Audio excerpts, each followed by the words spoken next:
Hey guys, it's Amy, the resident white girl from the Xennials podcast, and I just wanted to take a minute to tell you about Anchor. It's the easiest way to make a podcast. Let me tell you a little. It's free.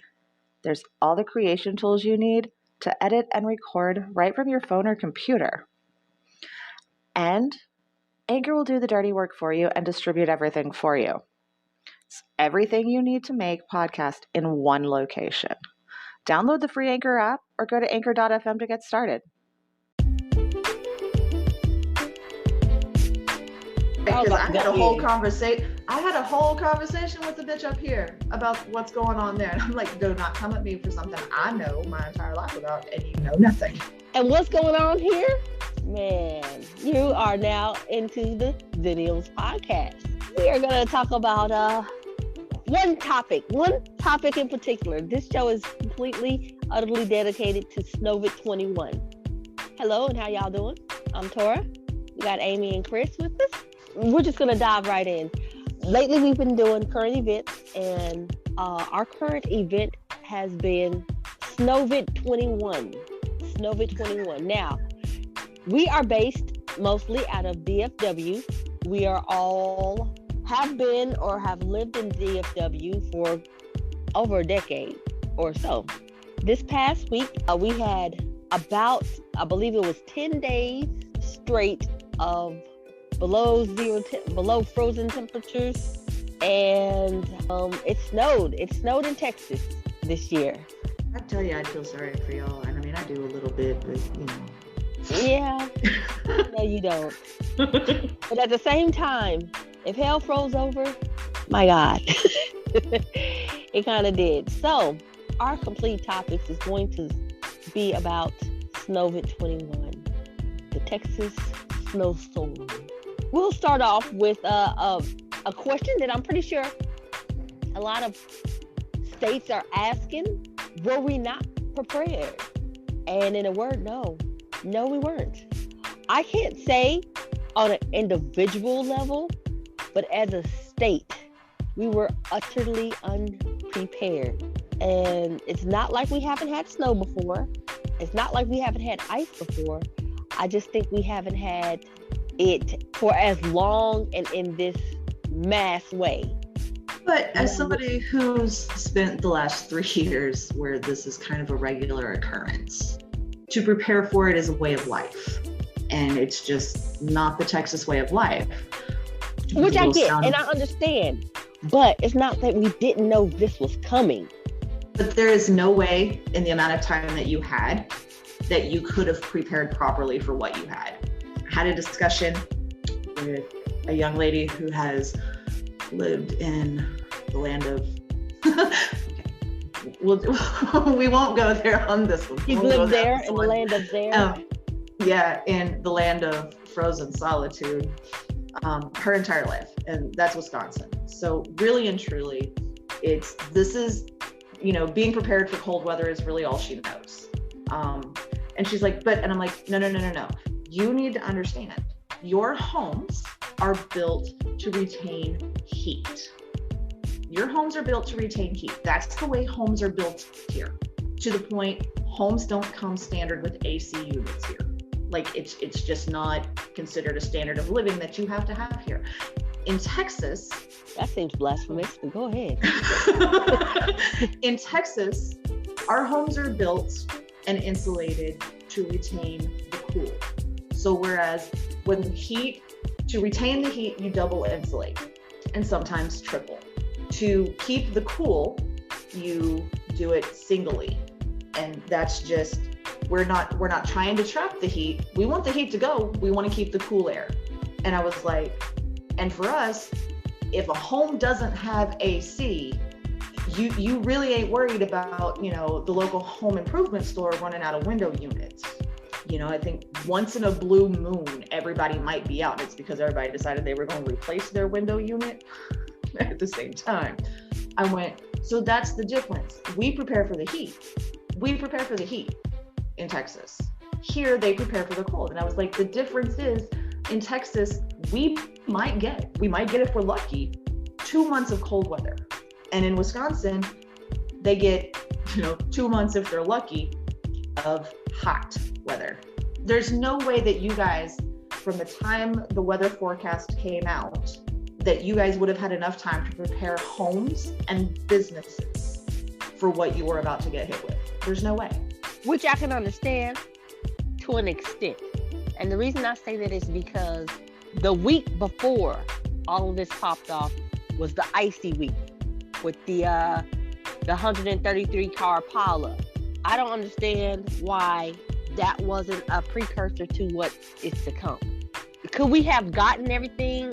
We can't. No, we couldn't have insulated all our houses or anything like that. But at least when it comes to the water and the power, I don't understand why they didn't take that opportunity to say, let's get on this and get ahead of this as much as possible. They probably couldn't have stopped everything, but they could have got ahead of something when it came to water and power. I'll say this. I watched the weather for a week. A friend of mine and I, we were talking, and she saw the weather. She was like, it's about to get cold. So we watched the weather for a week, a solid week, talking a whole 7-day period.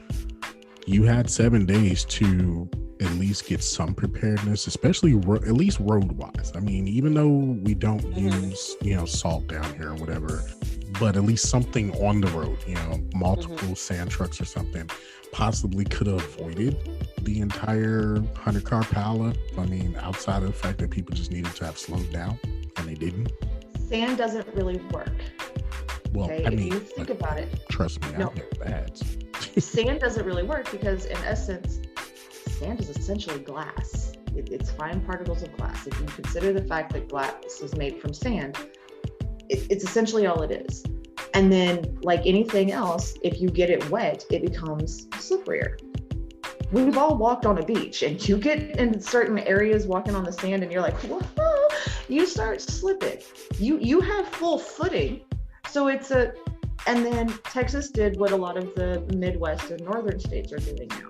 They're using a slurry to combat the freeze and ice on the roads. Let's mix salt and water, forgetting that when you mix salt and water like that, you change the chemical composition of salt, and all you're doing is just adding water to the road. Well, I hate to, because Chicago's still using straight rock salt. I've seen trucks myself. Straight rock salt. I use kitty litter, to be honest. That stuff that hurts you when it hits you in the face a couple times. Yeah, growing up in Chicago, that was our. That's when you knew the winter hit, when you seen the big old salt trucks coming. So. Okay, but when talking about this pileup, something could have happened. Like again, other than the people slowing down because apparently they were too fast. But it's like nobody even treated the freeway. And if you go back through it, it's not a text dot thing. It's a contracted thing. And I'm like, why the fuck would y'all contract this type of situation out? That particular stretch of road was done by contractors who got paid a certain amount of money to do it. And it bothers me because I know a lot of things, especially around here. I believe it's like $635 or something. Some of that was paid. Rick Perry paid like a Mexican company to come and do the shit. Why are you having people that doesn't have any regulations or cares on our streets trying to do this? Because it's cheaper to contract it out. Not... It's cheaper. And logically, I get what you're saying, but yeah. At the end of the day, this is how you treat your constituents. Yeah. This is how your people are. Dollar bill. Yep. This is how we're looked at. This is how the state of Texas and its constituents. And then you got the nerve to put a toll on my fucking. I can't get you to fucking treat the damn roads before a snowstorm, but you can charge me a fee to get from point A to B. Mm-hmm. I mean, that's all I'm saying. If you dig a little bit deeper and you go through it deeper, you can see that it's a money game. It has to do with money, and more money, and how you not paying to get the potholes fixed. But damn it, we gonna charge you $13.95 to drive down this freeway, and that aggravates me. That's all I got to say about it. As it should, because to live in what am I paying for? Right. What am I paying for? Your You want to taxes- charge me this money, but you're not doing anything for the money. It's like I'm charging you just because you live here. I'm charging you because you want to go from Fort Worth to Dallas, and this is the way you want to take. So I'm going to charge you because that's what you want to do. Bothered the shit out of me. As it should. As it should. Meanwhile, as far as the pileup goes, I'm not sure who's going to get blamed for that. Everybody's looking at the FedEx truck, and I don't know if it is the FedEx truck that started the ripple effect. Wasn't there an accident ahead of the FedEx truck? See, I don't know, because I don't know where it began and where it did. Well, I see where it ended, but I don't know where it began. So the FedEx truck was the only video that a lot of people saw, but there were already accidents in front of the FedEx truck that the FedEx truck actually hit. I've also heard that a car slid and fishtailed, and then that was the ripple effect. So I don't know. A car had fishtailed, and that started the ripple. Yeah, and I mean it very well could. Unfortunately, you can't really assign any blame on that. Because there's so many people at fault there. But what started it probably has more to do with the road conditions than anything else. Yeah, So, I would like to blame those who did not treat the road. Yeah. Like, this is literally what you got paid, contracted, mind you, contracted work to do. Give me my product. Tori, if I remember correctly, you do live more in the Fort Worth area, do you know? I do. Ask questions of your mayor, because she's the one who said we cannot place blame on our road crews or anything like that. We were told the way our wonderful, lovely mayor working out. This is her last term, so there's like little to no fucks to give. If she had some in the beginning, she ain't got them now. Promise you, she ain't got them now. She's about to be out of office. She said, after this my last year, I ain't doing this no more. Well, she was the one that just came out and said she wasn't running again. Yeah. Oh. Yeah. So she's fixing to be out of there anyway. So it's again, we're what are we doing here? Passing the buck, which is going to be a common theme of this whole show. Is passing the buck. Lady Price will run again. Trust me, she'll run again. This is not the first time that Lady Price has said she's not running again. True, very true, because she's known for that. You're right. She does this because now people are going to fight to keep her there. It means she doesn't have to campaign, really. Everybody else is going to do it for her. But that's a subject for a whole other day. Yeah, we'll talk about her later, because I got beef with her. So, and it's not like, it's just a little something to cook up and grill and eat that shit up. But we can talk about her later. I just don't like some of her policies. So, now that we discussed part of the early predictions, what about who do we blame and who do we chin check? Because I got ERCOT, Encore, and Greg Abbott in my peripheral. So who do where do the blame go? You cannot blame Encore, because Encore is one of many different providers. ERCOT it is. See, this is where the resident white girl decided she was going to dig. Okay, let me close some windows out, open up some new ones. I would like to blame somebody, and I'm almost for sure that I know what you might have found, because I probably found the same thing, and it might be a what the fuck moment. But yeah, I'm gonna wait for you. It is a severe what the fuck moment. Okay, because it is. So for those who don't know, ERCOT is the Electric Reliability Council. It needs to be canceled. Yeah. Electric Reliability Council of Texas. And this is straight from their About Us page. That manages the flow of electric power to more than 26 million Texas customers, representing about 90% of the state's electric load.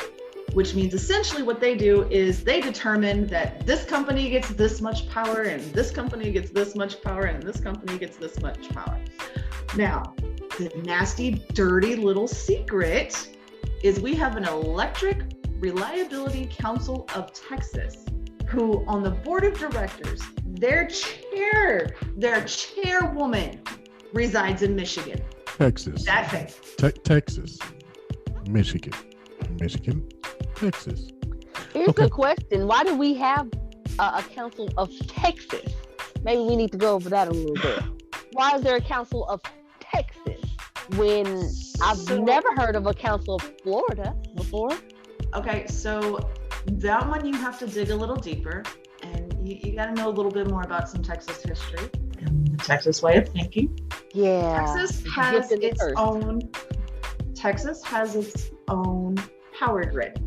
Yep. And Texas opted to have its own power grid so that it could forego federal oversight. Yep. Because let's face it, in the grand scheme of things, Texans love Texas and we love our summers. But what we also love is cranking those ACs up. So much so that we're going to crank the AC up, open the doors, and we're going to try to cool off the outside too. Depending on who your mama is. Right. Depending on who your mama is. And my mama was like, no, ma'am, we're not doing that. If Texas were to remain on a federal grid, that would not be allowed. You would have rolling blackouts on a regular basis. Think about the giant heat waves that roll through California and what that does to the power grid when they start cranking their ACs and whatever else.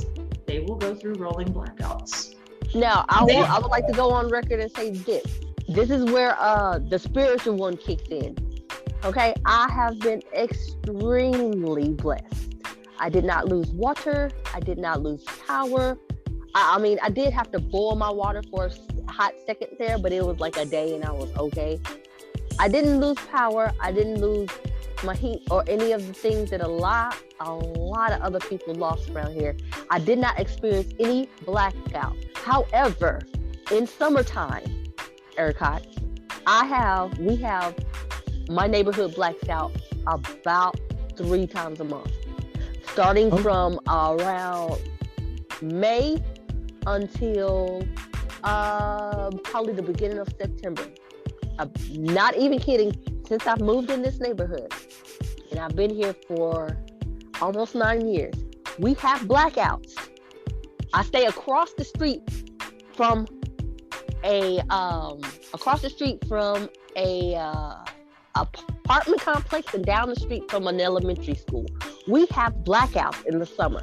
Okay, the last blackout last summer we had, I was out for 3 days, no power for 3 days. How far? And I'm going to ask you this question only because even though I am now 1,100 miles away from home, how far are you from the Children's Hospital in miles? Oh, girl, because you know I do time. Okay, time works too. For the Children's Hospital is about 15 minutes away. And so I will say this, in this winter, for the SNOVID, I didn't experience any of that, which I'm so thankful for because I knew it was going to hit. Now, mind you, it hit in my area. It just didn't hit me. It's about 2 blocks away. It hit, and as a result of that, 2 houses caught on fire because they were trying to keep warm. But about 2 blocks away, they had power out from, their power was out Monday, and last time I checked was Thursday, and it was still out. So we do rolling blackouts like a motherfucker over here, but it's usually in the summer. I just decided I wanted to go ahead and say that. I'm not sure what we were talking about for me to think that. But yeah. We were talking about the rolling blackouts. And the reason that I had the evil laugh is you live 15 minutes from the Children's Hospital. 15 minutes away. From medical district, period. Okay, I'm actually closer to Arlington than I am to the hospital. And Jerry's World. Okay, so do you know why I have the evil laugh? Because so my evil laugh, and this is going to sound really horrible, and especially when it's coming from a resident white girl. Your neighborhood is on the upper end of a low-class neighborhood. That is true. You get hit with the rolling. True. And this is without me ever going to your house or knowing pinpoint location your home. Your home is on the higher end of a low-class neighborhood. I mean you no disrespect for that, because God knows I've lived in places like that too, and they're still some of my favorite places to be. Take the love. You know what? I've been called high class, low class trash my entire life, and I'm perfectly okay with it. Thing of it is, because of your location, you got some people who got a little bit more money than they let on. Therefore, you were protected from being frozen. And I say this with every ounce of my being, because those 2 blocks away that got hit, it's more of the lower class, isn't it? I will say the 2 blocks away are the housings. The houses are a lot older than where I'm at. There is a lot of older people in those blocks. The houses are a lot older than where I am. I'm around the newer housing. Right. So which means they're stuck on Social Security and pensions, and they're draining the government, whether it's local or federal. What's the easiest way to get rid of them? Freeze them to death? Is that what we're doing? We're freezing folks to death now? Like that's okay? Ladies and gentlemen, you are aware that the CDC actually has, and I kid you not, because I've actually seen the plans for it. Do you know they actually have areas designated into basic districts? We are slowly working our ways to a real-life Hunger Games, ladies and gentlemen. So they're freezing the old people is what you're saying. Not even freezing them, but definitely like 2 houses literally caught on fire this week over there in that neighborhood, in that area of that neighborhood. And the residents of the home, older? Yeah, they were older people. Yes, they were older people. You can call it a conspiracy theory. You can tell me I'm reaching. But ladies and gentlemen, COVID, put the facts in front of our faces. Put the facts in front of our faces. And when people start putting the pieces of the puzzle together, you will see the larger picture. Oh, I would have to say that this is going to be research on my end because I'm unfamiliar, but I don't doubt it. I don't put it past it. I don't doubt it. But there was going back to the grid. There are parts of Texas that are not on this grid, which I did see and I realized, like El Paso. But then again, El Paso, Lubbock, Panhandle area, they get more snow than we would anyway, just for their location. My grandmother lives out in the country. They had a blackout for about 45 minutes. They lose water on a regular basis because they are on county water. Ew. I mean, I don't know what that means, but it sounds disgusting. It means you are hoping that the well stays full enough to supply all the residents in the area. I mean, like I said, we've been completely blessed over here. It's the summertime that kills us. We were completely blessed over here. And we even had our survival plan laid out. So we suffering was mandatory, but it wasn't going to be as bad as a lot of other people have been getting hit. Which is why I understand why they're so pissed off. But bringing back to the whole grid and electricity and trying to save and conserve, I'm just trying to understand why the damn office buildings downtown Dallas had lights on. Because they had...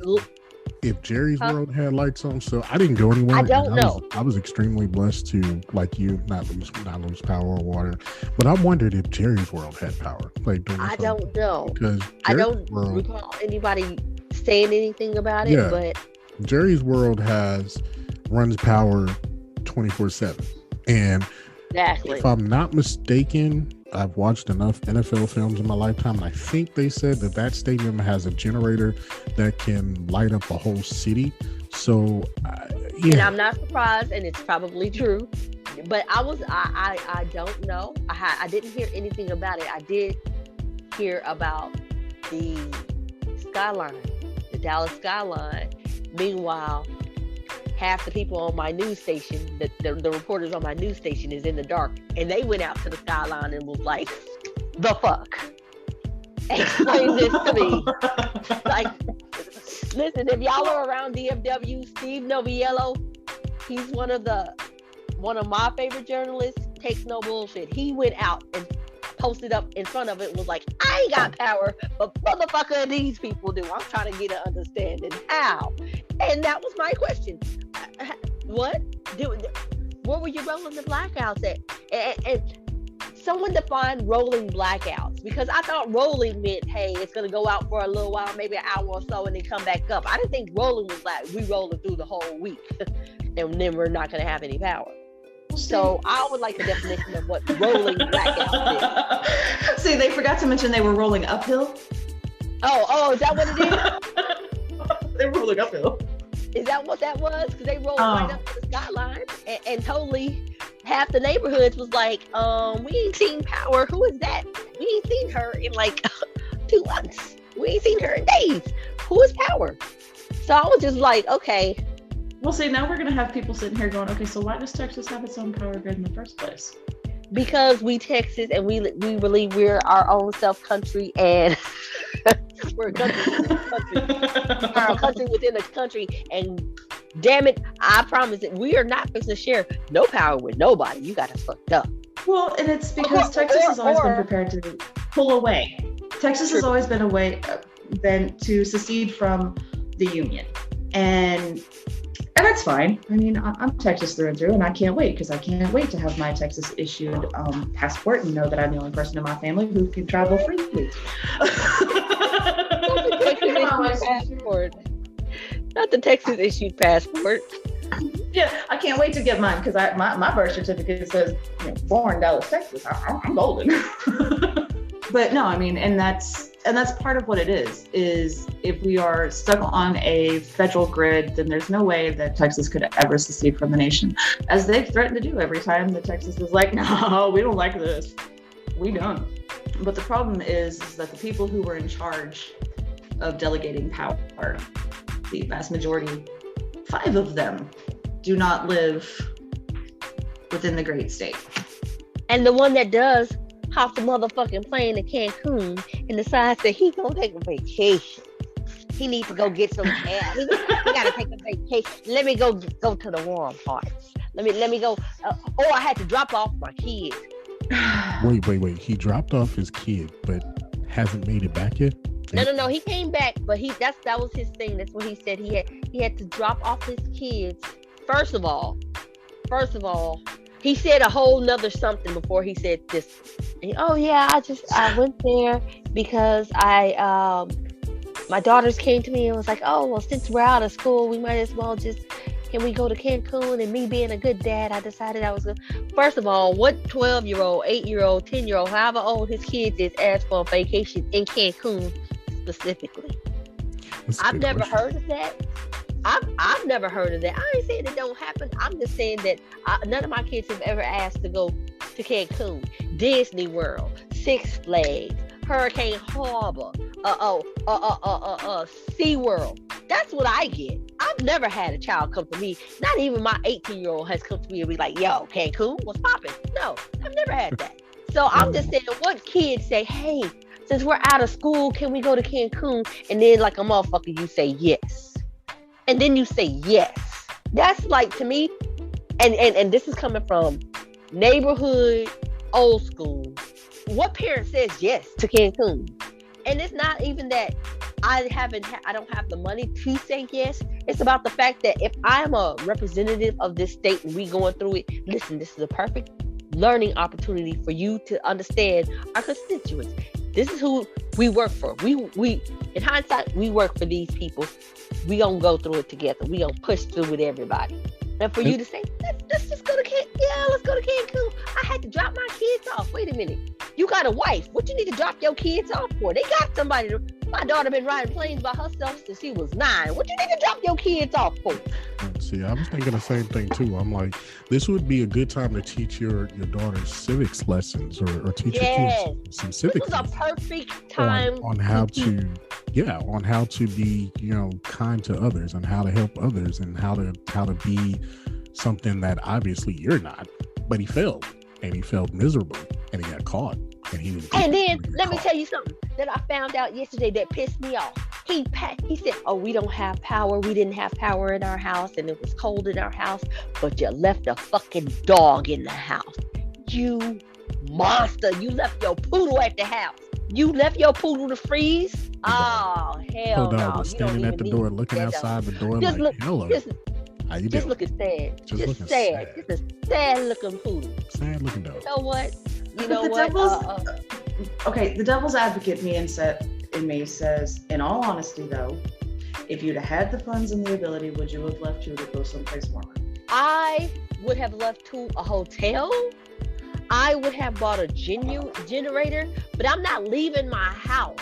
That's like, if you the captain of the ship, you go down with the ship. You don't jump ship and hope everybody else make it. Women and children first, and you go down with the ship. But, you As, know, I mean, as a representative of the state, you go down with us, motherfucker. You don't go to Cancun. Okay, We got this but like- shit out together. when we had our pre-show discussions earlier in the week, and this was brought up, if y'all remember, I reminded you that he did this at the start of COVID too. I was trying to find that. I couldn't find nothing on it. I remember the mayor in Austin did it. I remember he did it, and he jumped ship and went to Cancun while he was telling everybody else to stay at the damn house. I remember Joe him. Quimby. Yeah, no, Ted Cruz did do it. I remember Cruz doing it, and he got ragged for it. And I can't remember. I think Twitter. I This is think our elected official Yeah, who didn't learn from his first mistake. Yeah. He did the same exact thing and thought he was going to get something different. Isn't that not the definition of insanity? yes, it is. And this is who I got in it. This is my elected official. Yes, it I is. didn't vote for him. I'm just saying. Yes, it is. Meanwhile, Rick Perry says Texans would rather go without electricity than give the federal government more power over them. What the fuck Texan was he talking about? Because he did not ask me shit. And Rick Perry is not even an elected official anymore, is he? No, he's not an elected official here. Perry took his spot, right? So because he was part of the cabinet. He was like, what is it? yeah, he was a part of the cabinet. He was a part of the last presidential cabinet. He's no longer in that Yeah. cabinet. But he has no elected. He holds no office here. So why would he be trying to? Why would he be? I'm trying to understand who Why told would you he to speak speak? for me? Exactly. Why would he speak for Texans when the reality of the entire situation is we don't need you to speak for us, dog. We good. And this was a quote. I'm thinking maybe this was an old quote. This was a quote from the 17th. Right. Who told you to speak for me? Who told you that the Texans that lost power lost their homes because they caught on fire because they were trying to stay warm? Come Who on. lost their homes and apartments because water pipe burst? Come on. I saw pictures of an apartment in Dallas that I go past often when I'm in Dallas, and the entire thing from top to bottom was flooding because the water pipes burst, and they burst from the top all the way down, and it looked like a cascade of nothing but water. And we're talking $80,000-$90,000 condos that's sitting And downtown. that's before the froze. That's before Exactly. the freeze. Because now it looks like a whole, like Elsa lived in that piece. So it's like literally, what Texan were you talking about? Who did he talk to? The chick that had her car, her BMW or whatever, in the parking garage up under a water pipe that busted, and now she got a whole ice castle out of a car, a whole ice car and shit. Did he talk to her about that? Did she say that? I'm just trying to understand. Listen, don't speak. Where's you at? Do you have power where you at? Now, you know, dang on good For one. real. Rick Perry is not in Texas. I think he's. Does Rick have power? He probably can. He probably do. Is Rick warm? Is Rick boiling his water before he takes a bath? Or in this case, a wash off, because it's going to be a lot of water to boil. Where is he at? Nowhere but running his mouth. My rant. I'm not happy with any of my elected officials right now. Don't tell me I'm out of water or I don't have power either, bitch. I don't care. I don't have power. That's what I care about. I don't care that you don't have power. What about people such as myself who don't have anywhere else to go? I'm here. If I live here, if I work by myself and all I got is me and my kids and we lose power and water, what do we do next? I go outside. I can't run my car because if I run my car, I'm going to run out of gas, and ain't no gas anywhere in the city. So what's the plan? This is what I'm talking about. They could have had some kind of plan or something. There should have been something. Okay, there should have been some kind of preparedness. If the country can have the country as in America, the United States, if the country can have a surplus of oil, why isn't the great state of Texas in all of its glory have a surplus or a stash of oil sitting somewhere so your prices don't go up in situations like this. Who's to say that they don't? We don't. Who's to say we don't? We don't. We don't. We don't that we know of? You We mean don't. we don't? Me and you and everybody else? We don't. We don't. Because if we did, your $2.39 gallon of gas that you got to pay for tomorrow when you go down the street to take daughter to work would be a lot less cheaper, regardless, because we'd have that oil supply already in circulation. Because see, it's not just about you and me. There's other people out there that need that too. That's Wait, y'all gonna be paying $2.39 a gallon. Ooh. It's we don't have so much. It don't stay icy here like it does there. Seriously, fuel here. I think when I drove by earlier today was $2.19 a gallon. Huh. God bless you. You know what?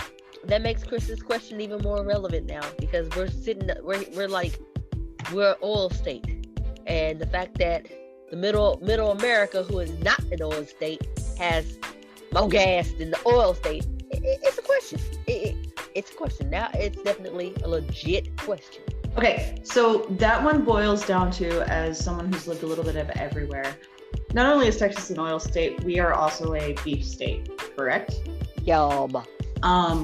You go into the grocery store and you compare the prices of beef to pork and chicken, and to get, a 1 pound decent steak, you're gonna pay about $9-10. Facts. Maybe. Like up that price just a little bit more. Okay. Well, I mean, we're talking. So that same steak that you guys are paying that for in a beef state where it should be cheaper because it's grown there, it's fed there, it's processed there, it's packaged there, it's distributed there. It should be a lot cheaper because of, it's not even about supply and demand. There's a surplus of supply, but it's not. Milk, on the other hand, is cheaper, and Texas is not a dairy state.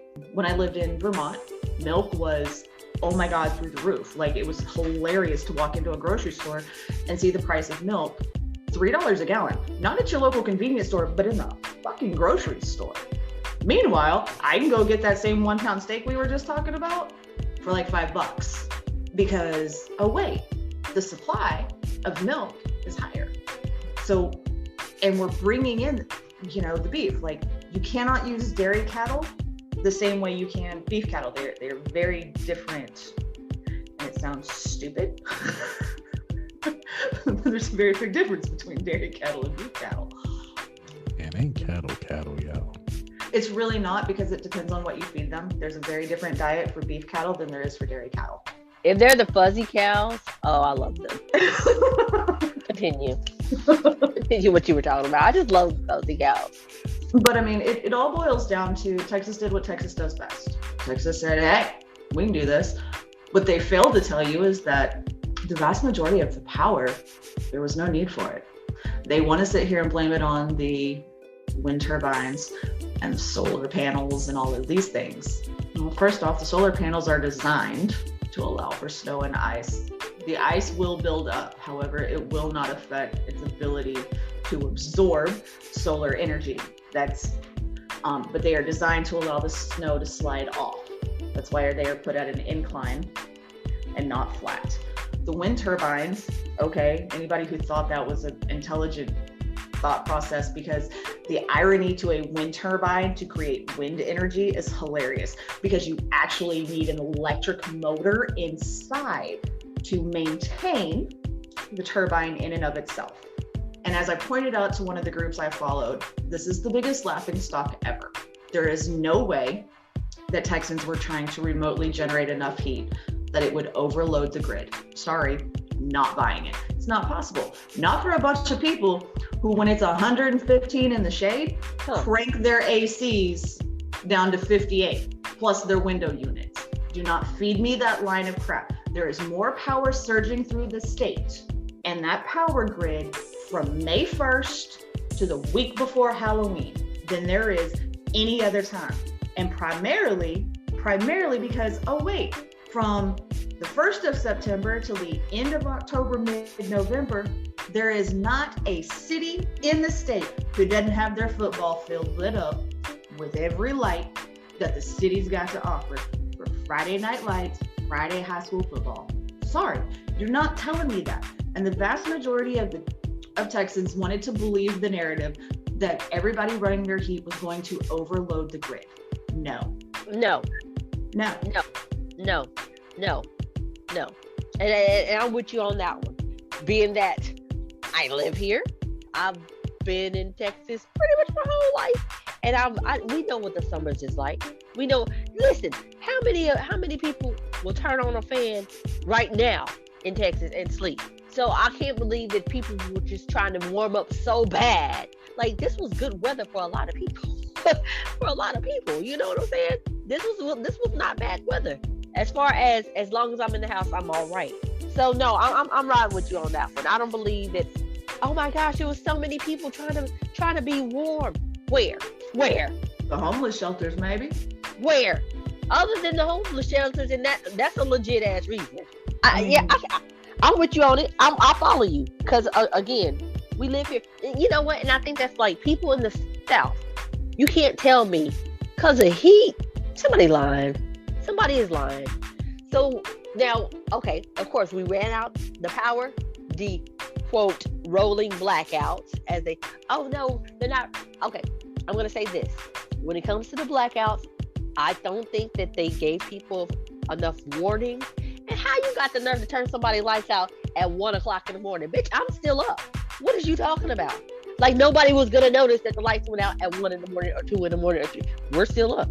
Neither here nor there. Not only that, the rolling blackouts were a joke because for the amount of time that they were scheduling for the areas to be out, the way the temperature was, and because the homes are not insulated properly, they were going to drop heat and get colder faster, which meant that your heating units were going to work twice as hard to get back to the temperature that it was when it was kicked off, which would have caused even more issue. But let them tell it. If they had not have done the exact thing that they did, then oh my gosh, we'd still be trying to figure out how to get the heat back on. We'd be still trying to figure out how to put the power back on. Had we not did what we did. Okay, but what your house look like is what I'm trying to understand. What your neighborhood look like is what I'm trying to. I need some. I lost power too. Did you? But do you have a generator in the back? Look at the neighborhoods. Honestly, look at the neighborhoods that were majorly affected by the blackouts. Now here's the thing. And look at the demographics within those neighborhoods. I was on that for a second up until I realized that a lot of you have to consider the city. You have to consider the city because in Dallas there was a lot of uptown residents. I think 7502. I think that's the zip code. A lot of them in the higher priced residents, they went dark. And there was this whole thing on the TV. Oh, well, you're discriminating because you're saying that most of the poor, and it wasn't poor, it was a lot of people in the. Okay, these are people with, like, I think the average house cost $2.9 million in that neighborhood, and they went black. However, half of them had generators also. So there's that part. So that's all I'm gonna say about that. I ain't gonna say that rich people didn't feel it. I'm just gonna say that they didn't feel it as hard as the other people did. Now the rolling blackouts caused a lot of us to go on a water boil order. And I'm pretty sure everybody knows what a water boil order, but if you don't know what a water boil order is, it's where you don't drink in or bathe in or wash your hands or ass or anything with water from the faucet because there could be bacteria inside of the water. And you are ordered to boil the water before drinking, using, washing your body, whatever. Before using the water, you're ordered to boil the water for safety concerns. No, you can bathe with it. You can bathe with it. You can't wash your dishes with it because you're going to eat off it. You can't drink it. You can bathe in it. I can't bathe in it because I usually run water on my face and water gets in my mouth. So when you shower, no. Okay. Anyway, so. Oh, I got you. I just. Oh, okay. For a second there, it was like, what? Okay. Yeah. Okay. You just look like you wasn't catching what I was saying. I was like, oh, no, just me? Okay, my bad. Listen, the water boil. Okay, we ran out of water. I made the mistake of going to the grocery store. I went to the grocery store and I was like, look at the pandemic. Goddamn Jumanji level 2. We're back on it. Cause there was no bread, ain't no water, ain't no toilet paper. I was like, damn, they panicked like a mother. But the boil water order caused people to boil water in order to wash their hands. We had a system going on in our house because for a little while, that's how it had to be. You know, we ran out. I don't know. I guess it was a little bit, what's the word I'm looking for? It was a little bit interesting as far as the boil water order. People ran out and I felt bad for people who did not have the water because it was like, okay. It's interesting we're talking about the boiled water situation because I just got a text in the middle of this podcast about the boiled water situation that I'm trying to have conversation. Wait, you just got that text? No. Coming from Chicago, I know about boiled water situations because they happen in Chicago as well. You know, they do happen up north. There are situations where you have to boil water at some point in time because something happens to the water supply. I get it. The panic is real, people. The panic is real. Like I've never. Again, it plays into those of us who have grown up in a different time before we had all of the advancements with technology that we do. I mean, my grandmother has a filter on her sink, on her faucet, and then I love her to pieces. She runs it through a Brita filter. A second one, the pitcher. And she, on occasion, she'll go ahead and boil the water anyway. I mean, I've watched the water come out of her faucet brown. And the funny thing is the water company will be like, no, it's perfectly fine to drink. And I'm like, really? Because I'm not even sure this came from planet Earth. Right. And I've had that happen, different apartments I've been in or whatever. You get a glass of water and it's like, the book is bottom of my glass. And I understand everybody's thought process behind, well, don't boil your water and then drink it. Well, I mean, okay, it makes sense. In the grand scheme of things, it really does make sense. But it's like, how do you tell people, okay, if you really want to do this, not only do you need to boil it, you need to run it, you need to pour it into something else through a cheesecloth or a dish towel or something, because the impurities are going to fall to the bottom. That's right. What you're hoping for. The idea is you boil it, but you never empty the pan. Right. You're absolutely correct when you said that they're not built like we were. Like they're unfortunately, Gen X and Y had to learn things differently. Technology caught up by the time Gen Z got here, but X and Y, we had to learn things differently.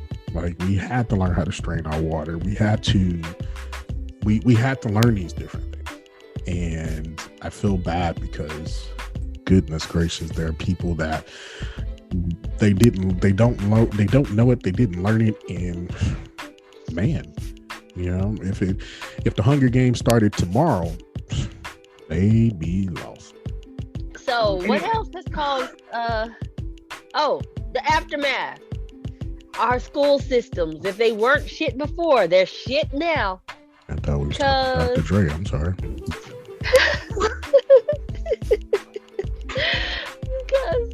because now the kids are even more behind. Oh, not because we left Death Row? I thought it was because we left Ruthless. I'm sorry. We left Ruthless and we're not Death Row? Okay.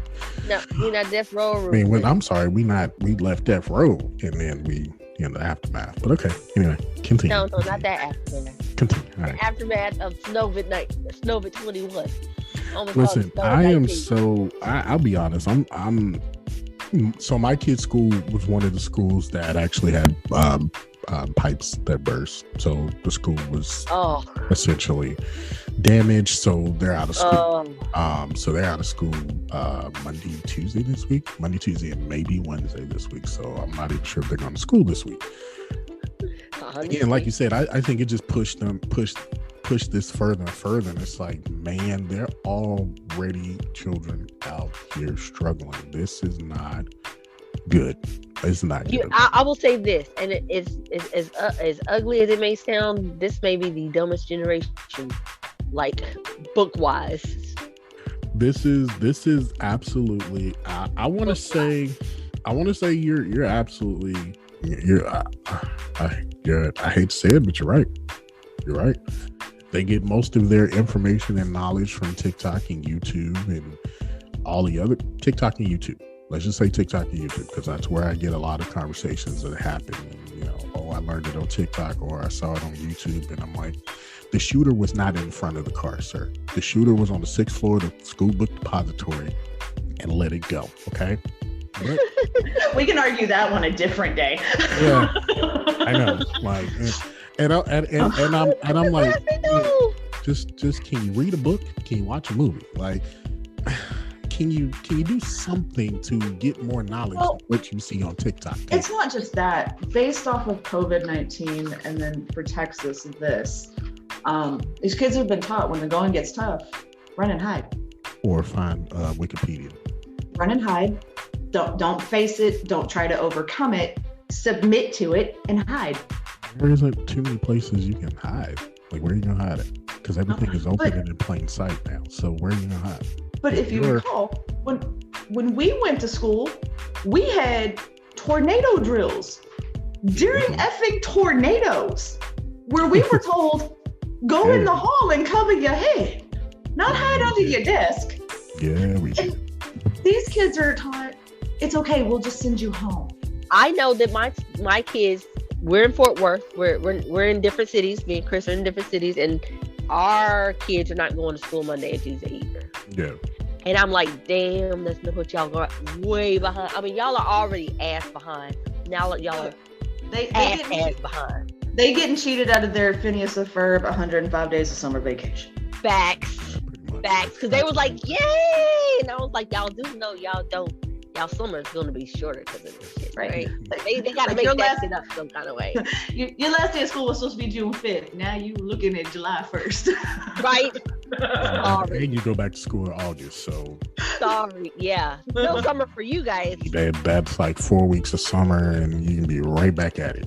But it kind of makes you wonder if this is part of a bigger plan, because I know for a while Texas schools have been talking about going year round.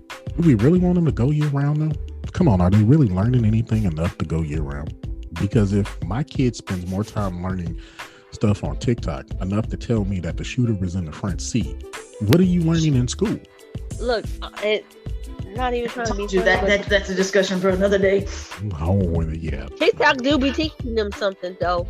I'm not gonna lie. Get on math TikTok. So I feel like it's I learned cooking hacks, okay? I feel like it's a 50-50 bag. It's really a 50-50 bag, but you can't give these kids all of this knowledge at one time. They can't process it like we process it. And we've had time to learn how to process it.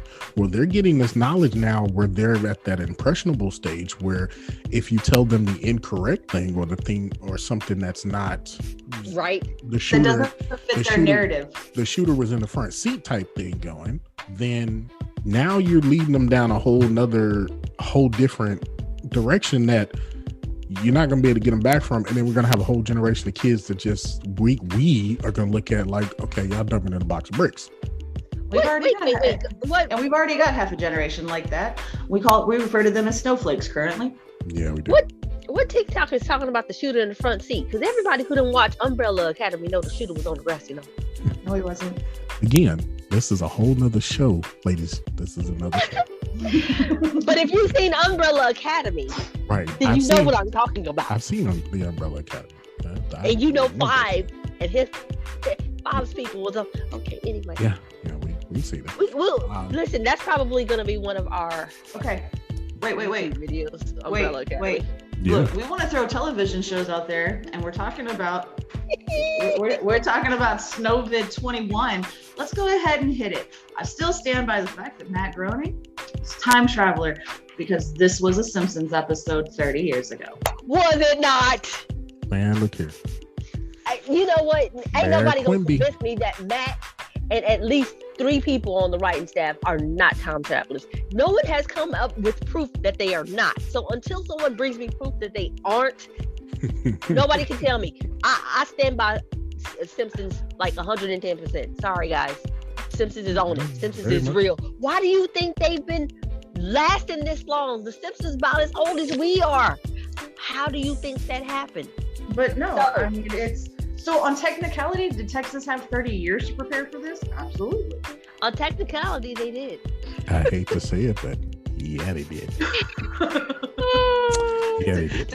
From the last time it happened, and see, it's funny because coincidentally, the Simpsons are 30 this year. The last snowstorm that really hit Texas was roughly about 30 years ago. You had 30 years to figure this out. You had to have known that it was. I mean, I understand that 30 years ago, Texas was a little bit different as far as its population, or however much was out here. Because even when I got here 20 years ago, it was not as developed as it is now. But this is absolutely, positively, 100% nuts to me that they never upgraded their grid to accommodate and not for only that, this. I was asked, well, why don't they use like natural gas? And he's like, oh wait, you guys don't have that. And I'm like, no, there's natural gas. But the thing of it is, nobody builds their homes for it. I mean, you got people who live out in the rural areas who have the 500-pound propane tank in the backyard. Right. Or as I like to call them, Texas missiles. Actually, did your grandparents have natural gas, or they use electricity? They have electricity. Okay. For the longest time, they did have the 500-pound propane tank in the backyard. AKA Texas missile. Okay. Right. Out in East Texas, where some of my family lives, because my cousin lost her house to a fire. Everything she owned in the midst of all During of this. during SNOVID 21, mind you. Yeah. Which is another thing that pisses me off so bad. But yeah, we're just Theirs was not due to man. trying to keep their, trying to stay heated by, using like different heat sources or whatever. Theirs was an electrical thing. And thankfully there was nobody home. We in Texas, I always say we, even though I'm not there anymore, but I'm Texas through and through and always will be. Like home is where your heart is. My heart's in Texas and always will be. We don't use natural gas for that. People don't heat their homes with natural gas because it's easier to use electric. You don't have to worry about, the things. And lighting the stove. And what most people don't realize is even if you do use natural gas to heat your home, you still need electricity for the furnace. Ugh. Like that's the catch-22. Like my home here is heated by natural gas. Like it comes straight up out of the ground into my home. But I have an electric furnace. Which is It kind of it defeats the purpose. If the power goes out, my furnace ain't working. But then, you know what? Speaking of gas, not necessarily natural gas, but more of the petrol, the prices. There's a gas shortage now, especially here in North Texas, because we are not that close to the oil rigs. Sorry, guys. I don't know what they've been telling y'all, but there's not oil rigs everywhere around Texas. The 2 closest gas stations to my house, they're out. They're completely out. Of course, they're like, okay, well, due to the snow, you couldn't ship it in and all this extra stuff. So now, I don't blame the snow because we knew it was coming. I kind of put that on the people who decided that they need to turn off the power, the people who decided that we're not gonna treat the roads and the streets the way they need to be treated, the people who decided that it was entirely too expensive to winterize our power plants and our water plants. I'm gonna tell you right now that even that doesn't affect a truck driver's ability to deliver. Sorry, these guys travel the country, and the same guys that are delivering in Dallas-Fort Worth area are the same guys that are delivering in Lubbock and Wichita and Abilene and Amarillo. I mean, you want to experience all 4 seasons, just travel to a different area of Texas. Is there not an actual reason for them to not have gas, is what you're saying? We should have gas. So There's no reason why we should not have gas, because the very reason that they're blaming that we don't have gas is because we didn't have power and we couldn't get X, Y, and Z done. So the reason, there's no reason for us to not have gas. So petrol. Look, nobody's stupid. If you've been to any gas station anywhere in this country, you've seen the fuel truck making his delivery. Okay, he takes the hose off his truck. He opens up the little cover. He attaches his hose to it. He flicks a switch on his truck. Fuel rolls in. He runs the amount he's supposed to into the underground tank. He flicks the switch off. He lets whatever is still in the hose drain out. He removes the hose. He puts the cover back on. He puts the hose on his truck. He goes inside his truck. He prints out a little form from inside his truck. Takes it inside, hands it to whoever's behind the counter, and goes about his day. Okay, so you couldn't, you got gas. It's just you ain't had electricity to operate the pump that you're using because everybody has automated to digital pumps. But think about it. Back when we were growing up, you had to watch them numbers turn. Mm-hmm. And you had to flick the little handle up. There was no automatic shut off when you put the nozzle into the tank of your car. So no, and depending on where you were at, somebody else did it for you. Right. It was not self-serve. Right. So the whole we don't have fuel. No, you have fuel. What you don't have is electricity to run the pump that you didn't have a backup plan for.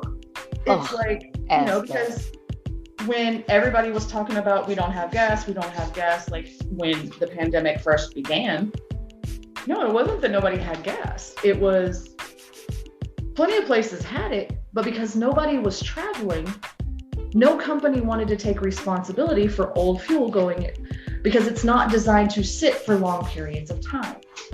The longer it sits, the worse it is. Think about it this way. If you've got a lawnmower and you've got a gas can that you fill your lawnmower up with, it's been sitting in your shed, because, once July hits, ain't nobody mowing their grass. Everybody's grass is brown and dead. In Texas, you get green grass for about 2 months. So you got this 2-gallon can of gas, and when you go to put it in, the following spring, when you're finally gonna mow your yard because it's green, your mower runs funky because the gas is old. I fail to believe that there's a shortage. It's just not happening. I got a question. The people of Texas, Ted Cruz or Greg Abbott, who's to blame for this? Rollerblade. Who is Rollerblade? Sorry, Roller Buddy. That'd be Greg Abbott. Oh. It took me a second. Got it. Huh? Greg Abbott. Why are we blaming Greg? We gonna blame Greg because not only was he ineffective in his governing of the state, but it also took him 3 days to declare and another 2 days to ask for federal emergency disaster relief. Tell me why it takes 5 days to do this when you've seen the shit coming for a fucking week. Ooh. So we gonna blame Greg. A week. You saw it coming a week. The weather hadn't changed. Meteorology was still the same. He was going to get it like Wednesday night, Thursday morning. Temperature was going to drop. What the hell do you think was going to happen? What do you think was going to happen when it hit 7 degrees? Y'all got fucking Pete Delkus. Your weather was spot on. Pete, don't miss the beat. Don't miss the beat. You saw it coming for a week. A week. I saw this shit for a week. Tell me how my 80-year-old grandmother was more prepared than our governor. What? Got it. What? We got a whole state of what? I done got the blankets out. I already knew what it was. I got the blankets out. I went to the store beforehand because I was like, man, I ain't getting out this year. We gonna be trapped in the house for at least a week. Let me make sure we straight. We all saw it. I also forget I have teenage kids and boys and you had to bought for like. But anyway, this is a week. Yeah, right. I should have had store. But I should have had more. But yeah, you're right. We saw it coming for a week. Like we literally. You know what? A week. Who missed this shit? Who in the government missed this shit? Who was too busy trying to get to Cancun that they couldn't understand that there was a winter storm headed in our direction? I'm pretty sure Ray Charles saw it. What part of 7 degrees did you not understand was freezing temperatures? What part of 7 on the forecast did you not understand was freezing? I'm gonna center myself here because that's been the thing that made me so mad about this entire Snowmageddon over here, is that how is it that a week in advance you had enough warning, but you did nothing about it? On behalf of all Texans, I'm gonna tell you why. We thought we could treat it like we do hurricanes and tornadoes. Shit, we got 15 minutes. You better run to the store and get that fucking beef jerky and beer. Or he might have came to a conclusion like, this Texas, it's gonna change. It never stays the same. It'll be 7 degrees on Wednesday, but damn it, it's gonna be 77 on Thursday. That's probably where his mind was at. And you looked at Thursday and the damn temperature said 23 in the morning and 32 for the rest of the day, and it didn't change for an entire week. You saw the temperatures for Friday. Friday said it was going to be 25 degrees all day, 17 at night. Would this be considered a testament to our lack of voting and how we need to have the right representatives representing us, and how we need to actually go out and think about and have people that actually have our backs handling all of our state issues? Because this guy is like well, as a nation, what we need are politicians who understand that global warming is not a figment of your imagination. And just because it's the term global warming doesn't mean that it's all about warming. Global warming is a shift in weather patterns. Holy shit. And I don't even understand how they've been living as long as they have and don't see the shit. Because admit it, this is not your childhood winter. This is not how it looked when I was a kid. This is, we literally, I do recall when I was maybe about 9, I do recall having 4 seasons. We literally have 2, maybe 2.5 now. And I don't understand how nobody can see that this is not the same world that it was 20, 30 years ago, 30, 40 years ago. I'm from Chicago. They got their first snow in January this year, 2021. The first snow? In January of 2021. Yeah, it's the same here. We had like a few dustings where it would spit some snow, and really and truly it was more of a rain, but it was just too cold to really be rain, so it turned into like snowy ice shit. We did not get our first real snowfall until mid-January. Nobody of 2021, not 2020. 2021. No one's seeing this. No one's like, that's a little peculiar. I went to Chicago. Maybe we should look into this. I went to Chicago about 3 or 4 years ago, and I was up there during the winter. It was 60 degrees. This was in the middle of February. 60 degrees outside. It's supposed to be 40 next Sunday for us. It was 60 in Chicago in February. I don't know if y'all know about Chicago winters, but February, Chicago. I never experienced it, never want to, but I've heard stories. Yes, I do know about it because my ass got snowed in at O'Hare at 15. And I was left in the airport alone at 15. God bless you, because O'Hare is big and scary at night when there's nobody in it. At 9, I had to take the agents to my gate because I had the unaccompanied minor escort, and I had to tell them how to get to my gate. That's sad. That's sad, Cricket. That's real sad. But I mean, yeah, global warming isn't a catchphrase. Global warming's real. Like it's been going on for years. I don't understand how people don't know. Well, because they see it as, well, it's not getting warmer. It's not, and I'm like, okay, but what you need to understand is global warming, it doesn't necessarily mean warming. It's like when you say racist, it's not just all white people are racist. There are black racists, there are Asian racists, there are, it's a blanket term. Global warming breaks down to a shift in weather patterns. Your polar ice caps are melting, okay? The North Pole, ironically, that everybody associates with snow and ice, this is where it gets really funny. You know, the South Pole is actually what's the frozen, when you look at it. The North Pole is actually the greener of the two. And it is now to the point where it is flipping. The places that have always been warm are now getting cold. The places that have always been cold are now getting warm. This, ladies and gentlemen, is global warming. This is, this is years and years of factory and industry catching up to us. You cannot have the rapid acceleration of technology the way that we have and not expect adverse, results. And us 80s kids and our moms didn't help with, 7 cans of Aquanet under the freaking sink to go out on a Friday night. But yeah, I mean, it was told to us while we were growing, as a Gen Xer, it was definitely explained to us, we had the whole ozone warning, because we had a hole in the ozone layer. Like, did anybody forget that still existed? Yes, the hole is not as big as it used to be, but did anybody remember that? I don't even think people still know that that's a thing. Like, if you were asking anybody, I don't think a lot of people even remember or know that this is a thing. It's like, yeah, there's ask your kids. Ask your kids. Yeah, and I'm almost for sure, like 98% sure they ain't never heard of that. Right. Because I mean, if you dig through grandma's cabinet, you're gonna find that can of hairspray from the 80s. You're gonna find it. I don't care who you are, you're gonna find it. Unless grandma was the White Rain pump bottle. Okay. Ew, not the White Rain. But yeah. Otherwise, there was that bottle of Aquanet. Now, if you compare that bottle to a can of hairspray today, there is a giant warning that now says contains no CFCs.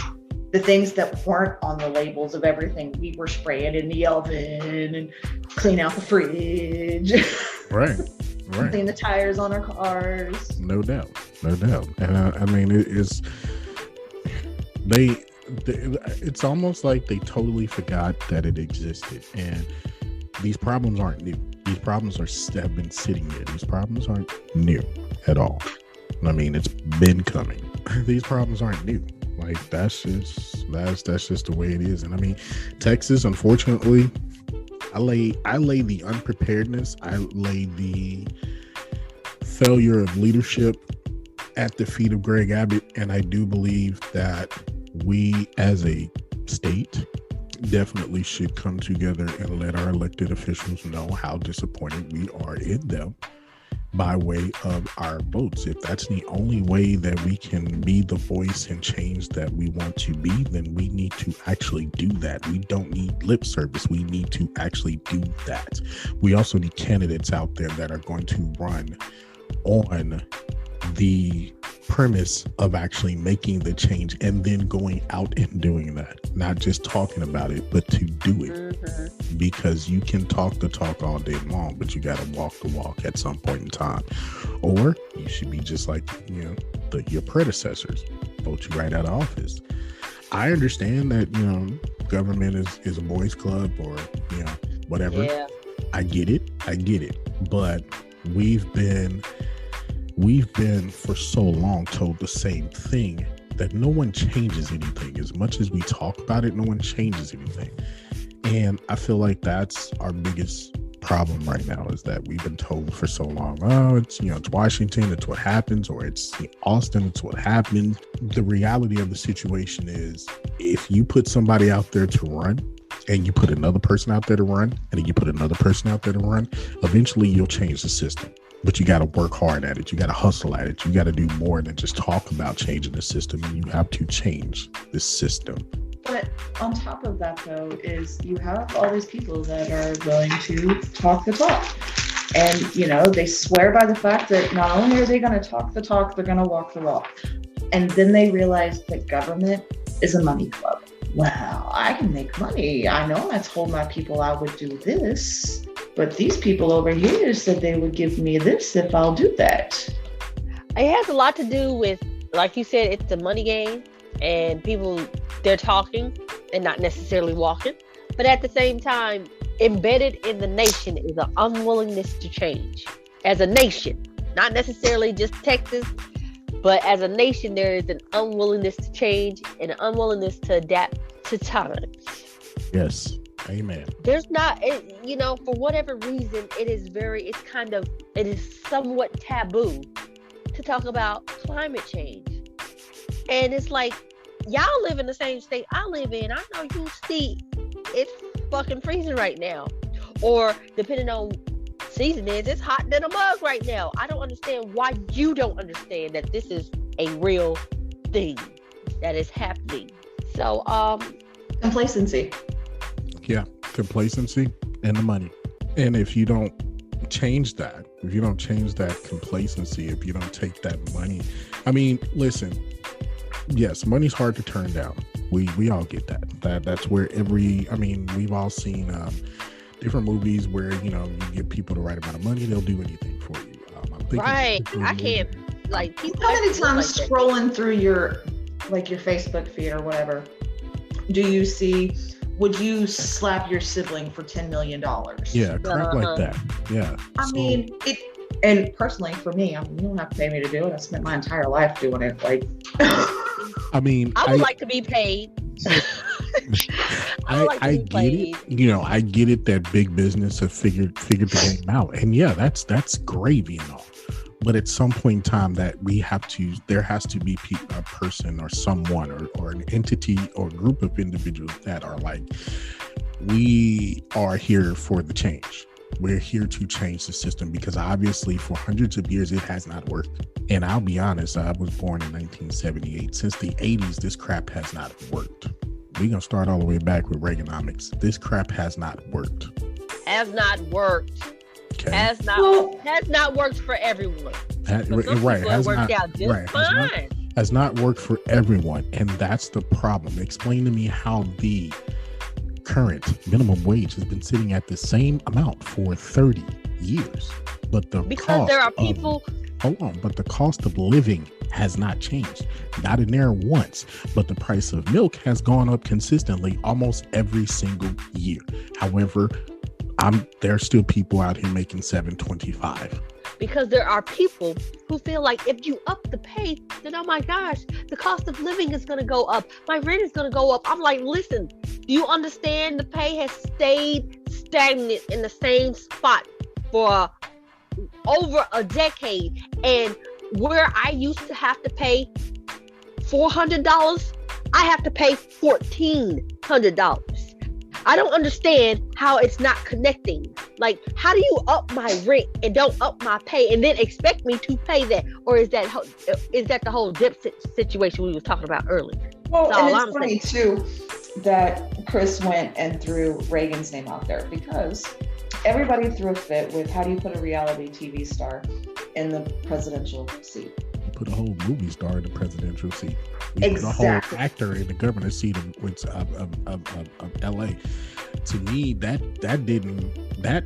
was no concern to me when that election happened in 2016. Yeah. My first concern was, where is the power at?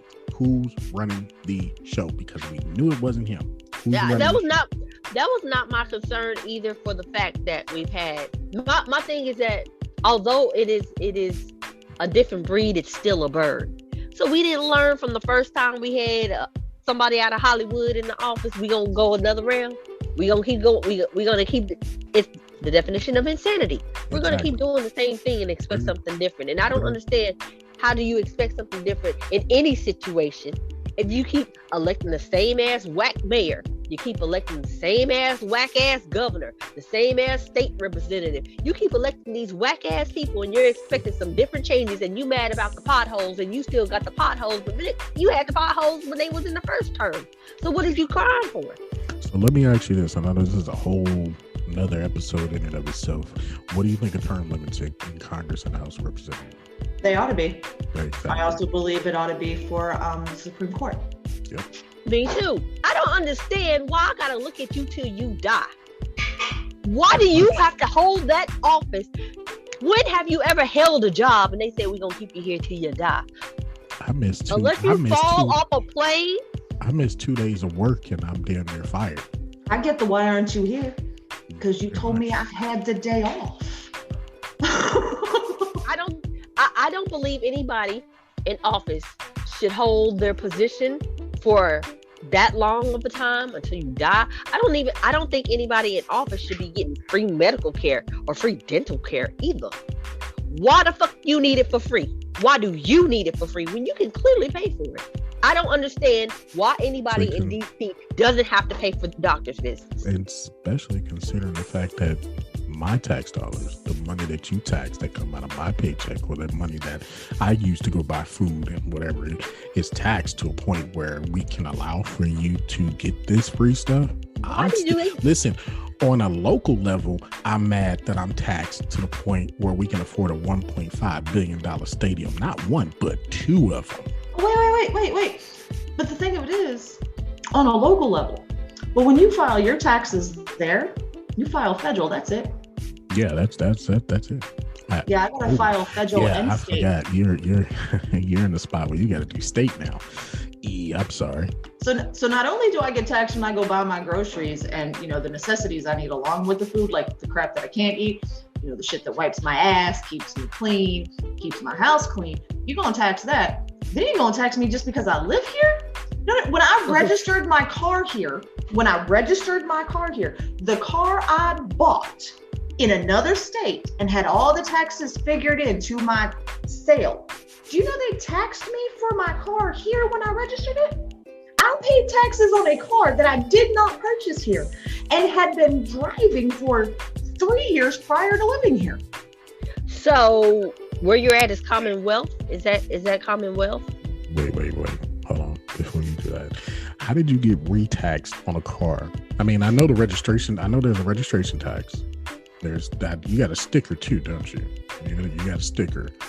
Not one, but two. Do you have two stickers up there or just one?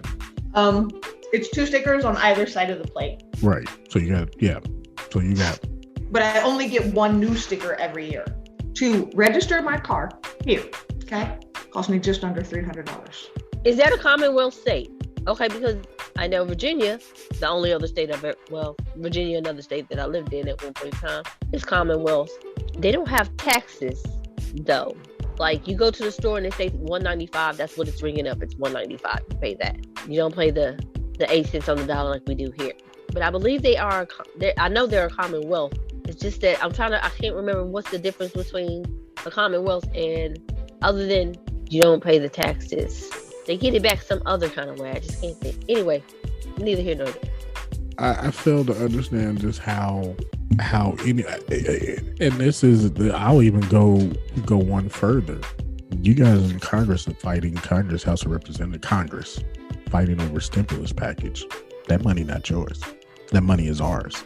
Why are you mad because the bill is designed to give the people back money? Why is the Republican Party so hell-bent on being small government, do for yourself, government shouldn't help you?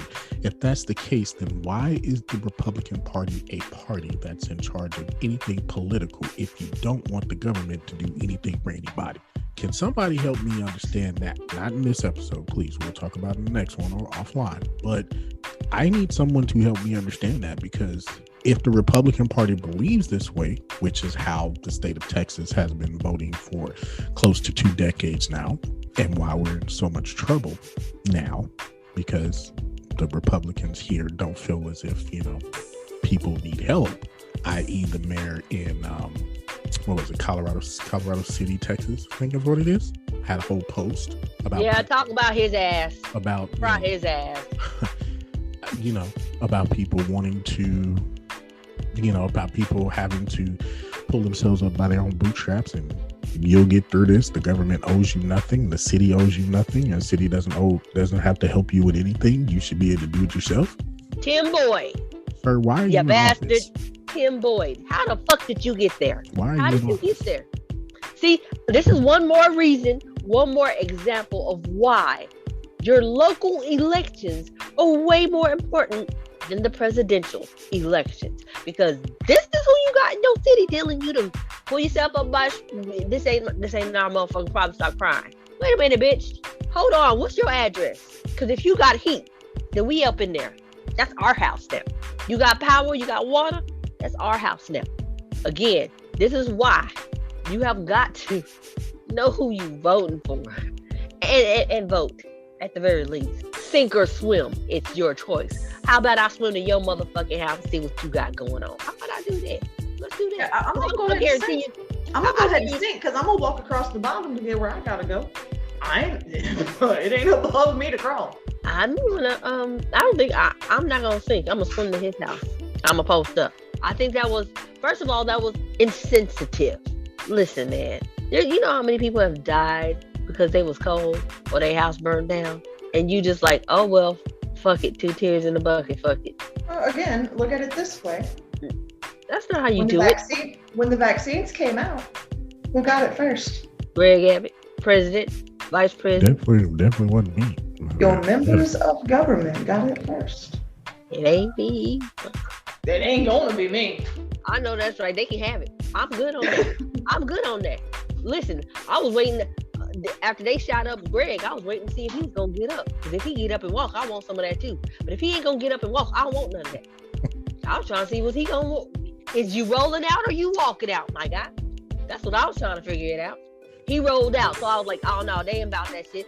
Besides, you can't convince me that he got a vaccine anyway. That shit was full of saline. A placebo. Placebo. I ain't convinced. Captain Rollerho. No, Captain Rollerho wasn't getting up and walking. If he ain't walked before now, he ain't walking now. I don't know if y'all can tell, but I'm not at all impressed with any elected official. I'm sorry, I'm just not at all impressed. Like, I haven't found somebody that makes me say, damn, he out for a change. I like Beto and I like Bernie, but at the same time, I'm not convinced that once you make it to the spot you trying to get to, that you gonna do what you say you're gonna do. Because at the end of the day, for me, when it comes to politics, it ain't about what makes sense, it's what makes dollars. Well, and you doing what you said you gonna do ain't gonna make no dollars. Part of what we got here is we've got politicians who we've raised our kids that if you drop out of school, you're not going to amount to anything. Mm-hmm. Okay. If you don't go to college, you're not going to amount to anything. Meanwhile, we've had an elected official who got her GED while holding an office. Wait, who was that? Which elected official was that one? Because I believe. Is that a Texas elected official or? No, it's not a Texas one. This is. Oh wow! So she got a whole ass office, elected in the office, and just got a GED. That's some white folks. But you know that there was just an elected official that's like 20 or 21 or something like that. He just got into office this past election. I think he's like 20 or 21. Which state? Yeah, that's the one who didn't realize that the District of Columbia, our fucking capital, was actually in the U.S. and that it shouldn't be in charge because why are we letting Columbia determine our shit? That dude. Wasn't that the same dude that died like 2 weeks later from COVID or some shit? Was that the representative that died of COVID, or was that another one? Another dumbass. But anyway, these people exist. Madison Cawthorn, Republican, North Carolina, currently the youngest U.S. representative. And how old is he? 25? Draws older than this guy. I got draws older than him. Very much. He was born in 1995. Fuck out of here. 95. 95. He was born in 95. I was a junior in high school. This is the people we have. He's in Congress. He's a U.S. representative. And this dude over here was born. He was born in 87, but still younger than me. But he was born in 87. But the other dude was born in 95. He's a senator. Born in 1995? In 95. August 1st, 1995. And he's a senator. From which state? Senator. South Carolina? North Carolina. North Kakalaki. Okay. How y'all doing in North Carolina? Okay. So we have... Is he red or blue? Red. All right, so we have this one who got her GED 7 months before joining Congress. Her name is Lauren Bobert. Okay, so now this chick, Lauren, she's a representative for Colorado. Is she white? It's like she's a mix between Asian, Mexican, and white. Okay. She does look a little ambiguous. I'm just saying. Lauren, her middle name is Opal. She white. Opal? Opal? She white or she old black lady? Which one you want to go with? Which one y'all want to go with? Oh man, that's funny. That's some funny shit. Y'all know what? This Yes, we're evil. Wikipedia is hilarious. Okay, this little. So what they say about Bobert over there? Bobert was born in Almonte Springs, Florida on December 15th, 1986. When she was 12, I don't know. Okay. The Boondocks. Anyway, when she was 12. When she was 12, she and her family moved to Montebello neighborhood of Denver and later to Aurora, Colorado before settling in Rifle, Colorado in 2003. Bobert has said that her parents voted Democrats and that they lived in poverty in Denver, where her mother received welfare. By 2001, when Bobert was 14, her mother registered as a Republican. Bobert credits her first job at 15 years old at McDonald's restaurant for changing her views about whether government assistance is necessary. Bobert dropped out of high school her senior year. She would have graduated in 2004 because she had a child and took a job as an assistant manager at McDonald's Rifle. She obtained her GED in 2020, about a month before her first election primary. She later got a job filing for a natural gas drilling company and then became a pipeliner, a member of the team that builds and maintains pipelines and pumping stations. So McDonald's who the hell voted? Republican? Who voted for this broad? Who voted for her? I mean, hate to sound disrespectful. She cute. So somebody show a picture. Somebody give me a picture. Somebody screen share so I can see this shit. Because I think you're lying. Her name is Bobert. Okay, her name is Bobert. I mean, she honestly looks like somebody at a team mom. I'm not gonna lie. Hang on, I'll get her back. Hold on. I got you. Hang on. I need to see this without going to my home computer. Hang on. I'm gonna get you. Just got y'all full screen now, so yeah. Hang on. Yeah, she white. Yeah, she looks like somebody at a team mom. Looks like somebody. Look at this. Okay. Hang on. How old is she? Wait, let me show you the picture I got of her. Now, 1980. Oh, and she's a QAnon person. I'm sorry. She's a QAnon and oh my God. Oh Lord. She looks like every sorority girl in the picture I just sent to Messenger. Every sorority girl who wasn't a blonde. Literally, no, for real. Seriously, no. But she does. Like, no, literally, she does. Seriously. Oh my. Oh. And McDonald's changed her mind. McDonald's changed her mind about being a Republican. McDonald's made her want to be. She ain't got no lips. Did you see the picture of the same sent this chick? It's in the chat. All she gotta do is bring it up. This chick ain't got no lips. None. All you see is teeth. You straight up just see teeth. That's all you see. Somebody married it. Which means we know she wasn't on her knees to get where she is. Pretty much. Or was she? Yeah, dude might have liked all teeth. I don't know. Yeah, that's what I'm saying. Yeah. The picture on Wikipedia looked like 10 times better than this bullshit. But all right, okay. Where were we at in this show? I don't even know anymore. Like, I don't even know how to bring this shit back. Where were we at? We talking about? But anyway, where were we at in this show? Because Lord Bobert. We were talking about putting people in for, with change, and the officials that we elect are shitty, such as Lauren Bobert. I mean, but here's the thing: if she can get elected, like being a teen mom with a GED, I don't see why everybody else can't. Like, I think it's about. But this is just it.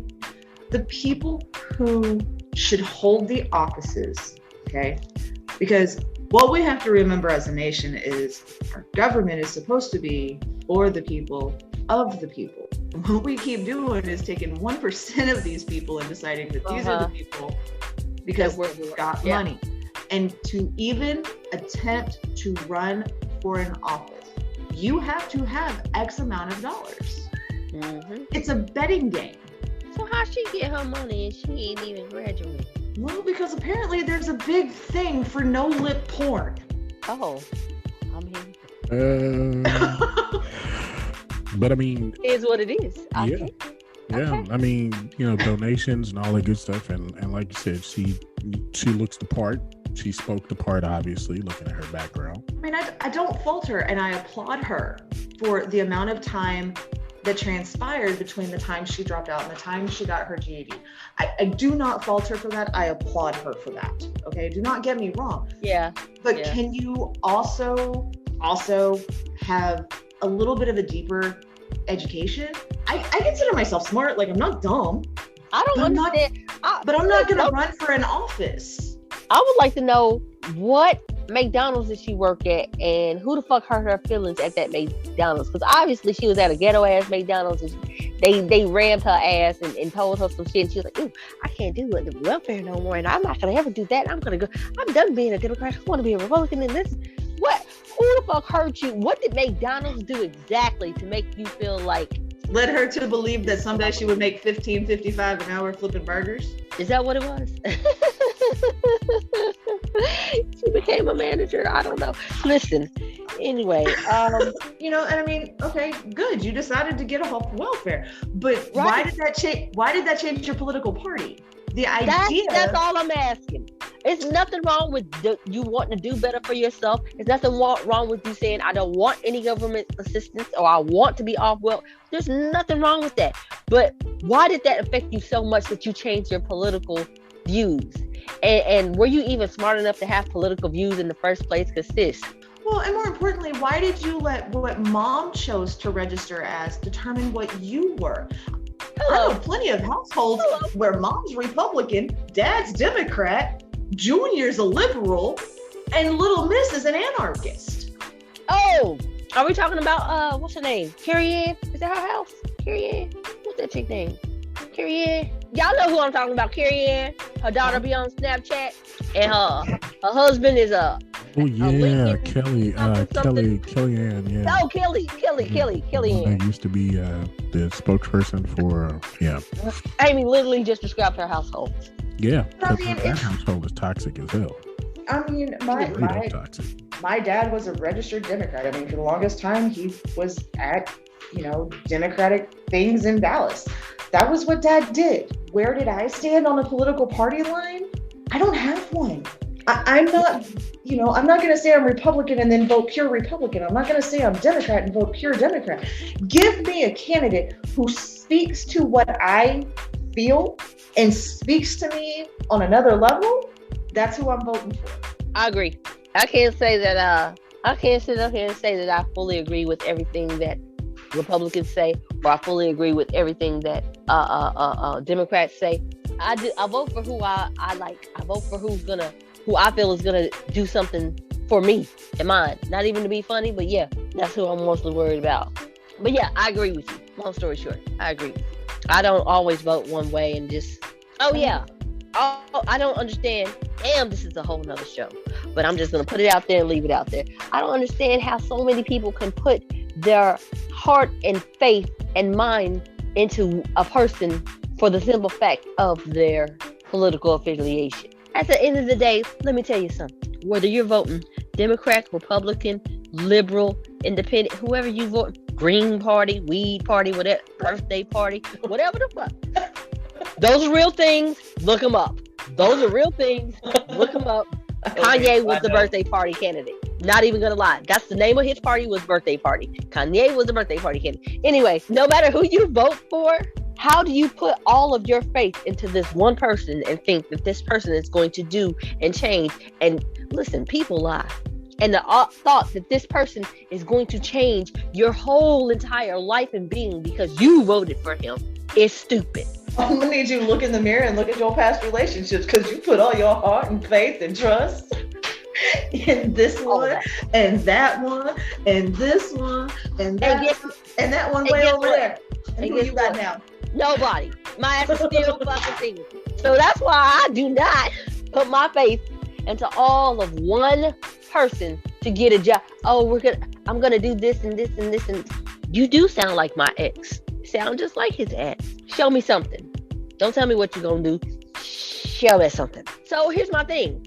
When it comes to our constituents, or when it comes to our elected officials, Why is there no concern for the quality of life of their constituents, such as better roads, homelessness issues, funding for social programs? Okay. Why well, are they not concerned with the quality? Not necessarily, let me pass you $1,400 on the stimulus check and work it out. Why aren't you concerned with the fact that I did not have heat in the middle of December or in the middle of February? because it didn't affect me. In the words of T.I., if it ain't about the money. If it ain't about the money. Your dilemma neither cost me more money or provided me money. Therefore, it's not my problem. I make more money with you being dead than I do because you're cold. Hot damn shame. It's all about the money. Which is, I guess, automatically answering the next question, which is why are other things more important, such as, out of country contracts or privately owned prisons? Again, money train, right? Okay. Money makes the world go round. Now, considering that, I don't understand why out of country contracts is. Of course, it exploded 80s and 90s. We started sending work south of the border, north of the border, different countries or whatever, because it was cheaper to do it over there, send it back over here for a profit. It's not only that, but you have the people there that we demand a livable wage. Okay. I know what you want me to do, and I understand how you want me to do it. But here's the thing. I want to be paid this. This is what I know. This is the bare minimum of what I know I at least deserve. I like more, yes, but I'll do it for at least this. Meanwhile, over there and across the ocean, and over there, oh, you gonna pay me this, and I have to do this. Okay. Because see, I can hire 100 people at $4 an hour, whereas I can only hire 25 at $8 an hour. This is my spiel. Go right ahead. I only caught a portion of this, which is the whole labor thing. Okay. Part of the reason these jobs are going for so cheap over there is it's so cheap to live. Cost of living there is phenomenally less than it is here. Take $25,000 to Singapore, live like a king forever till you die. That's where the $25,000 came in. Go to Mexico, $250,000. Live like a king forever. You can buy parts of the government for that much there. Okay. You could buy your own small army there for that much money and make a hell of a lot more money after that. Right. So that's why our jobs go there. United States wants to say, we're all about the community, this, that, and the other. We're consumers. We consume. We're all about the dollar. Our dollar's nothing anymore. It ain't worth shit anymore because we're so far in debt. Because all those rich people want to keep their money. They want us to pay for their shit. So instead of the rich people saying, hey, let's get out of debt to where our dollar actually means something again and putting some of their billions towards the deficit. Because they don't need $50 billion. Who needs it? I do. Shut up. That is so going in the episode, right? That one right there. That's going in there. Continue. Okay. If all these rich people actually pitch in and do something for their community to help alleviate our trillions in debt, everybody's taxes will be lower. The dollar will be worth more. Our consumerism that we take part of today, and that's part of our lifestyle, can continue better. But then people in government and then rich people are greedy sons of bitches, and they ain't going to do that. They want us to work our asses off for as little as possible. Otherwise, they're going to ship our jobs elsewhere. And they're going to say, hey, why are you all these homeless people now? You're taking our jobs. You're sending our jobs to other countries that work for less, but they pay less for their living situation. So that's my random rant. Later. That goes back because it also touches back on something that I said once before. Our economy is a fragile house of cards. The government doesn't want us to stop spending our money, because if we stop spending our money like the billionaires stop spending their money, guess what we have? We have another depression. Yeah, since we all broke and all, So now that we broke, homeless, and our jobs are all over, the world because. I agree. Who needs $50 billion? I do. No, you don't. Go away. Okay. The same person with $50 billion, because of the fact that he has $50 billion, has decided that you need a vaccine also. And have y'all seen the latest interview with him and his wife, where his wife specifically, black people need to get this, is what she said. Them her words, not mine. You need, because you have $50 billion. We talking Elon Musk or just Bill Gates? Talking about Gates? What you got against Bill Gates? What do you got something against Bill Gates? What you got against Bill Gates? I got something against Bill Gates. Is not a fucking doctor who can come tell me what the hell vaccine I need to put inside of my body. That's my issue with Bill Gates. Why the hell you listen to Bill Gates? Why do you? I don't listen to Bill Gates. This is the man who has funded the vast majority of vaccine research. I'm trying to understand what's in it for you. The same thing as anything. The same He thing ain't as doing anything. it because he a nice dude. The same thing as for anybody else. I mean, he's doing it because he financed the research. He was wanting his damn money back, so he's making everybody take these fucking vaccines, and he's charging either your insurance or you an arm and a fucking nut for it. So in what Ladies' case an arm, guys' case a nut. Right. So this is why I don't pay attention to anybody that has more money than me, because at the end of the day, I know what you in it for, and I don't give a fuck. He's also into the vast. Basically, him too, brother love. I don't pay attention to Diddy, because Diddy is like one of the stupidest people to me, and I just can't fuck with that. Can't rock. I don't feel like his mind is correct. But anyway, that's a whole nother show too. I was gonna say, if we want to jump on the Gates train, look into where he spends a lot of the money for the research to be done for testing. I'm trying to understand why he bought all that land. Because that's eventually, Josh just gave you a whole layout as to what's happening with the dollar. So what becomes currency after that? What makes you more money than anything else? Money. What's going to make you more money than anything else? I think it's deeper than that. No, it's not. It's If very. you think about it, It's we are simple. now transitioning to Bitcoin and Dogecoin.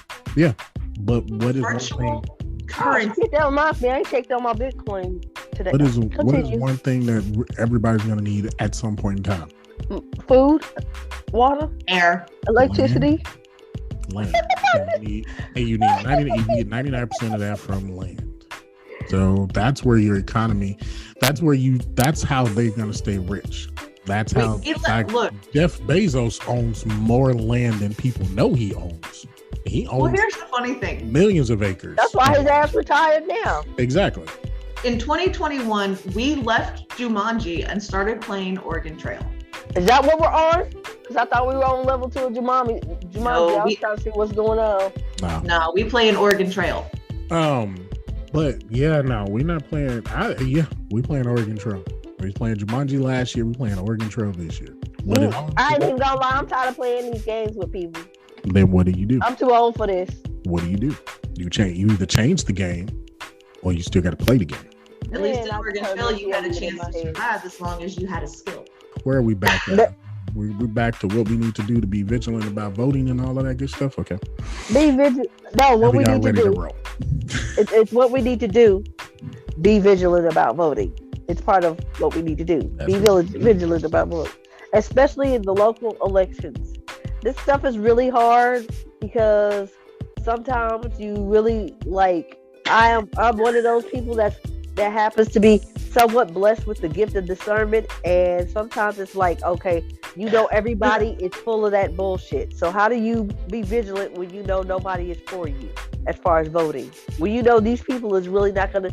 For example, the councilwoman in my district, she is doo-doo. She's garbage. Okay? We have to do what we have to do. I mean, she garbage too. What we have to do is we have to go piss off some sorority girl dropout at McDonald's. That's what we got to do. In order to be vigilant with voting, we have to go. And you know what? I'm just not really with the pissing off the what's she called? The sorority girl. Yeah, the sorority girl that used to work in McDonald's. Yeah, that one. Mm-hmm. Yeah, I'm just like, she looked wrong to me. So I'm just, no thank you.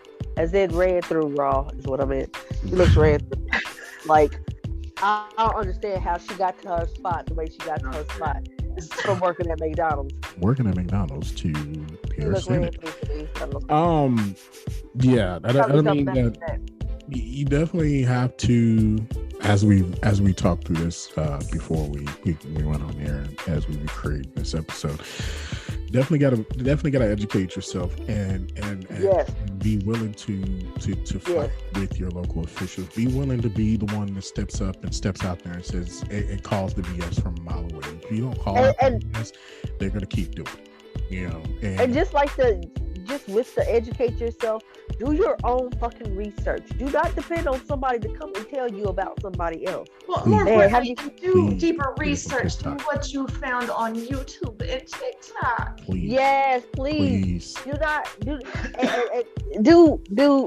Listen, if you got to go old school to a card catalog at the local library, do that. Find But Encyclopedia if you- Britannica or something. Don't go on TikTok and try to look up your There's no Wikipedia. congressman TikTok and see what they talk about. Don't do that. Please don't. Please don't. As far as local officials and everything go, they could be searched through microfilm and any other news outlet and have Right. everything published on them. And if you want a behind the scenes type thing to see what the hell dirt they have, do a fucking CCAP or whatever the hell it is. Do a fucking background search on them. Yeah. If you don't want to pay the money for the background search, get enough interest that somebody else does and releases it. Hey, for $19.99, you can use any one of those searches and search whoever you want from. At least a bunch. I mean, That's why I need this, baby. I'll be finding out dirt I don't need to know about. but that's just it. Once Oh no, I'm not talking about the Congress people. I'm talking about ex-boyfriends. That's just it. Once you get down to digging dirt, you ain't gonna want to stop. That's a whole rabbit hole in itself. I'm choosing not to travel down that one because next thing you know, I'll be like, damn, I spent $200 on this shit. Yeah, because that $19.99 kept sounding good every month. Next thing you know, everything about everybody or close to it. But you can actually, if you Google your congressman, there'll be sites from their school history on what colleges they went to, what they were doing, you know. And if you filter through that and get rid of the bullshit and actually go for what they actually have done, not what they are, we're thinking about, signing this bill, or we're thinking about this. What bill did you actually sign? What were you actually doing?